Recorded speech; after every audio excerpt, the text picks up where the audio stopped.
P1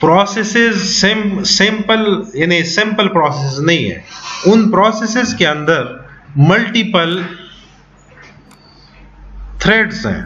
यानी let suppose आपके P1 process में आपके पास 3 थ्रेड्स हैं, T1 और T2 और T3, ये 3 थ्रेड्स हैं। अब ये थ्रेड्स, चूंकि थ्रेड्स असल में पैरेलल इसकी एग्जीक्यूशन होनी होती है, सिंगल प्रोसेसर से ये काफ़ी डिले होगा, यानी एक ही प्रोसेस काफ़ी डिले से एग्जीक्यूट होगा, और ये थ्रेड 1 और थ्रेड 2 जितनी भी थ्रेड्स हैं ये सीक्वेंशियल एग्जीक्यूट होंगे। इसी तरीके से अगर आपके पास टाइम शेयरिंग वाला सिस्टम है तो उस केस में भी ये सीक्वेंशियली एग्जीक्यूट होंगी, और मतलब उसका जो थ्रेड 1 है और थ्रेड 2 उनके दरमियान स्विचिंग हो सकती है, यानी उसके भी इंफॉर्मेशन प्रोसेस कंट्रोल ब्लॉक में स्टोर होंगी। अब तीसरा सिचुएशन ये है कि अगर हमारे यहाँ ये मल्टी थ्रेडेड सॉफ्टवेयर है, प्रोग्राम है, और हमारे यहाँ प्रोसेसर मल्टी कोर है, तो उस केस में ये आसानी होगी कि T1 एक कोर को दिया जाए, T2 दूसरे कोर को, और T3 तीसरे कोर को दिया जाए। तो उस केस में हम कह सकते हैं कि प्रोसेस के अंदर जितनी भी थ्रेड्स हैं वो पैरेलल में एग्जीक्यूट हो रहे हैं। इसकी मिसाल ऐसी है, अगर हम MS वर्ड यूज कर रहे हैं तो हम एक टाइम पे टाइपिंग भी कर रहे हैं, उसी के साथ हमारा वर्ड काउंट वाला थ्रेड भी चल रहा है, और उसी तरह स्पेल चेकिंग वाला थ्रेड भी चल रहा है। तो ये अगर हमारे पास मल्टी कोर CPU है तो उस केस में तीनों के तीनों जो हमारे थ्रेड्स हैं वो पैरेलल में एग्जीक्यूट होंगे और हमें बहुत फास्ट रिस्पांस मिलेगा। इसी तरह मल्टी थ्रेडेड का मल्टी प्रोसेसर्स पे भी इसी तरह का बेहतर परफॉर्मेंस होगी। इसी तरह डिस्ट्रीब्यूटेड एनवायरनमेंट में भी इसका बेहतर हो सकता है, लेकिन उसमें कम्युनिकेशन का जो ओवरहेड है वो ज्यादा आ जाएगा। तो बात करने का मकसद ये था कि हमारे ऑपरेटिंग सिस्टम के पास जो प्रोसेस मैनेजमेंट वाला सिस्टम है, इसके ये वाले यानी ये काम है कि प्रोसेस क्रिएट करना, प्रोसेस डिलीट करना, प्रोसेस के अंदर यानी एक प्रोसेस के बाद दूसरा प्रोसेस लाना, ये तमाम काम, ये तमाम या प्रोसेस की जितनी भी इंफॉर्मेशन है, जितनी भी उसका डाटा है, वो तमाम ये स्टोर करता है। इसी तरीके से दूसरा टॉपिक, हमारा दूसरा जो सेक्शन है वो आता है हमारा, वो मेमोरी मैनेजमेंट है। तो इसी तरह जिस तरह ये प्रोसेस की मैनेजमेंट होती है, तो यहाँ पर हम मेमोरी हमारे लिए एक स्टोर है, जिसको हम लेट सपोज अगर हम बाजार शॉपिंग करने जाते हैं तो हमारे यहाँ जो नैपसैक है, हमारी कोशिश होती है कि इस नैपसैक में जो चीज़ें हमने खरीदी हैं वो कंप्लीट आ जाए। अब उनकी ऑर्डरिंग चेंज करने से हमें स्पेस की बचत हो सकती है, उनके पोजीशन चेंज करने से हमें स्पेस की बचत हो सकती है। तो इस तरीके से ये मैनेजमेंट ये भी हमारे ऑपरेटिंग सिस्टम का यानी उसके मेमोरी मैनेजमेंट वाले सेक्शन में होता है। अब जब ये मेमोरी मैनेजमेंट वाले सेक्शन में ये काम कि स्पेस मैनेजमेंट, और उसके साथ साथ अगर कहीं पर आपके एप्लीकेशंस या आपके प्रोसेसेस में उसकी कैपेसिटी, उसकी जो यानी स्पेस है वो ज़्यादा स्पेस उनको रिक्वायर्ड है, तो हार्ड डिस्क का कुछ हिस्सा एज रैम बना के यानी लॉजिकल एज रैम बना के उसको पेश करना और उसको यानी आपके एप्लीकेशन को रैम की तरफ ले आना, ये भी मेमोरी मैनेजमेंट का काम है। इसके अलावा अगर मुख्तलिफ पेजेस को या मुख्तलिफ एप्लीकेशंस की स्वैपिंग करना, ये भी मेमोरी मैनेजमेंट का काम है। इसके बाद जो हमारे यहाँ टॉपिक आता है वो सेकेंडरी स्टोरेज मैनेजमेंट या सेकेंडरी स्टोरेज मैनेजमेंट आता है। तो हमारे यहाँ यानी फाइल मैनेजमेंट से कहते हैं। सेकेंडरी स्टोरेज को हम जो यूजर देखता है वो इन टर्म्स ऑफ फाइल्स देखता है, और हर एक फाइल को मैनेज करना, उसका साइज फिक्स करना,